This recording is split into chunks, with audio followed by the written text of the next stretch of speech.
Hey guys, I want to talk to you today about how your praise can often bring condemnation. I'm going to be speaking to you from the book of Matthew 26. Not everyone will understand your gratitude to the one who saved you, because too much who is given, much is expected, right? And the level of praise often comes with the knowing of who it is that has brought you through the storm. And so I want to talk to you about a woman in Matthew 26, a woman that is talked about and will always be talked about as long as the good news is shared abroad the world. The woman with the alabaster box. You know, the disciples couldn't understand her level of worship. She had this very expensive ointment, and she cracked it open over the Savior's feet and his head, and she blessed him. And I want you to listen to this. It says, "Now when Jesus was in Bethany, in the house of Simon the leper, there came unto him a woman having an alabaster box, a very precious ointment, and poured it on his head as he sat at meat." Child of God, I've come to tell you that you have something so precious. You have an ointment that is priceless. It's your worship. You know, a lot of times we think that the more we give and the more charitable acts that we do, that somehow makes us righteous. That somehow puts us in good standing. But child of God, I've come to tell you that your praise, your worship, it is priceless. It says in verse 8, "But when his disciples saw it, they had indignation, saying, to what purpose is this waste?" You see, a lot of people think it's so wasteful. Your worship, your praise, you're wasting your time. You're sitting at Jesus' feet like Mary was. Why do you have to spend all this time worshiping? You should be out here doing, right? There's so much to be done. Why are you sitting at the feet of Jesus? They couldn't understand that relationship was so much better than religion. It was so much better than just out here running a rat race trying to prove that you can do something through your works, instead of sitting at the feet of Jesus, instead of pouring out your ointment on the Savior's feet. Your praise is so expensive, it's priceless.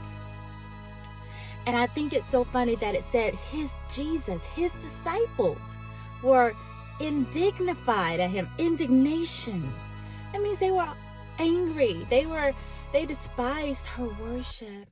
And child of God, often there will be people that call themselves children of God that can't understand why you always have a testimony on your lips. Why are you always giving God praise? I mean, it was just nothing. It was so insignificant to them. Couldn't you have used your time better? What are you doing? Is it really, do you have to do all that? Does it take all that, right? They didn't understand her worship. But guess who understood? The one who counted the most, Jesus. And this is what he says. "When Jesus understood it, he said unto them, Why trouble ye the woman? For she hath wrought a good work upon me. For ye have the poor always with you, but ye have not me always. For in that she hath poured this ointment on my body, she did it for my burial. Verily I say unto you, wheresoever this gospel shall be preached in the whole world, there shall always that this woman hath done be told for a memorial of her." Glory to God. Do you realize your praise and your worship can leave us such a pleasing incense that it will become a memorial for you? Let me prove this. Because in the Bible, he says he has a book of remembrance of your praise, of your worship, of your honor towards him. Yes. So child of God, what are you doing? Is your praise so worthy? Is your praise so priceless? Is your praise so devoted to the one who can save that it leaves a pleasant incense? It creates a memorial for you. That's how powerful your worship is. So, child of God, no matter what people say, no matter if people say you spend so much time at the feet of Jesus, can't you be out here doing this and that? Shouldn't you be spending your time? Isn't it better to spend your time this way? Keep doing what you're doing, because your worship is powerful. It changes things. Your testimony, your praise, we overcome by the blood of the Lamb and the word of your testimony. So you cannot keep quiet. There are people that want to know about Christ. There are people that want to know about the one who has brought you through the storm. So you can't afford to be silent. And no matter who can understand your praise, you got to keep going. You got to keep worshiping, because guess who understands? Jesus.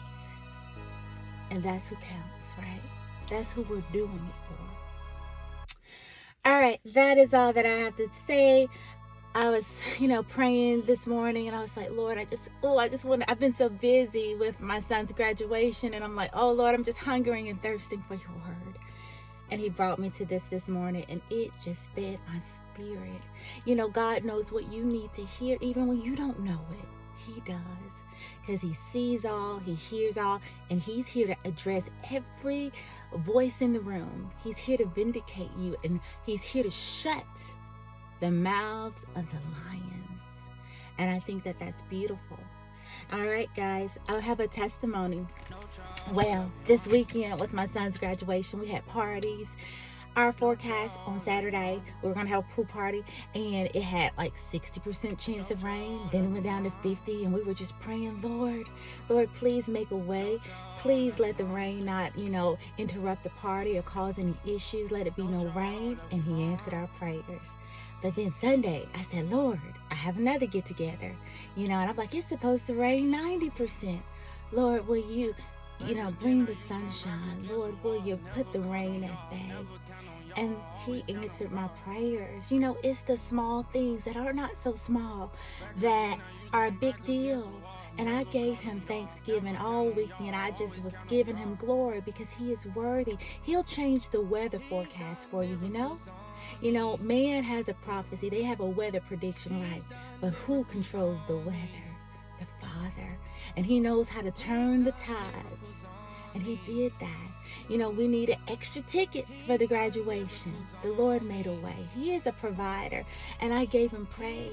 And I worshiped him for it, because I know that it wasn't a coincidence. He made it happen. He opened the gates and made my path straight so that we could walk through and have a beautiful weekend. We have to learn to acknowledge God in all our ways and not think that something's too small or too big for our Father. He cares about the desires of your heart. And so I just wanted to testify. I'm on my way to work, and I wanted to get this word out. I'm really tired, but I wanted to get this word out. So I'm sorry if I'm kind of like all over the place, jumbled in my thoughts. But I hope that you got something out of today's word, and I pray that it blesses you. I love you. Remember, you are the head, not the tail, above only and never beneath. All right, guys, I will talk to you very soon, prayerfully. Bye.